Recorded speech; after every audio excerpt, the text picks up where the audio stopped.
Assalamualaikum warahmatullahi wabarakatuh.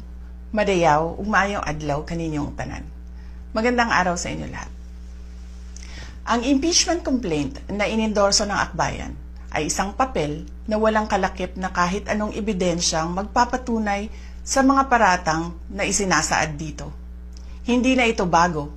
Matatandaan na ang impeachment laban sa akin ay naging sagot nila sa aking pag-alis sa gabinete. Isang hakbang na isinagawa dahil hindi na maipaliwanag ng Pangulo ang patuloy na pagkalugmok ng bayan sa kahirapan dulot ng kanyang kapabayaan at bisyo.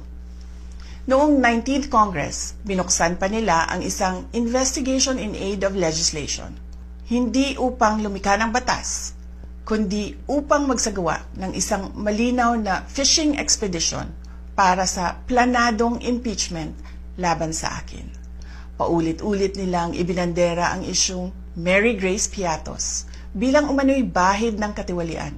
Kahit na sa kabila ng lahat ng investigasyon ay wala silang naipakitang kahit isang direktang paglabag sa paggamit ng confidential funds.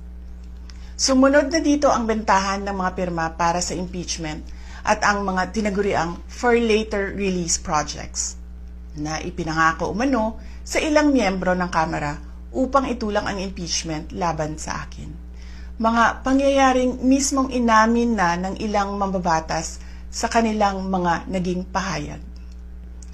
Mga kababayan, walang kredibilidad ang akbayan upang mag-endorso o magsumite ng impeachment complaint.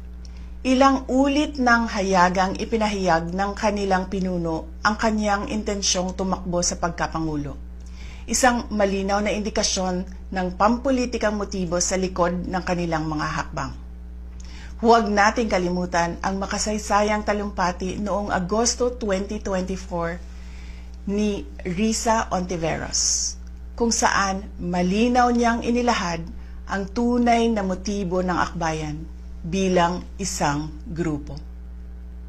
At habang ang anak niya ay may kapangyarihan pa, hindi magiging madali ang ating laban.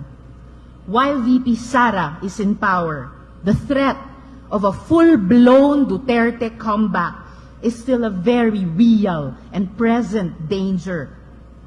For one, they are supported by one major superpower, China. Kaya malinaw na lahat ng ito ay isang uri ng harassment at pang-aabuso sa proseso ng impeachment ng grupong akbayan. Hindi malinaw kung ano ang ipinaglalaban nila para sa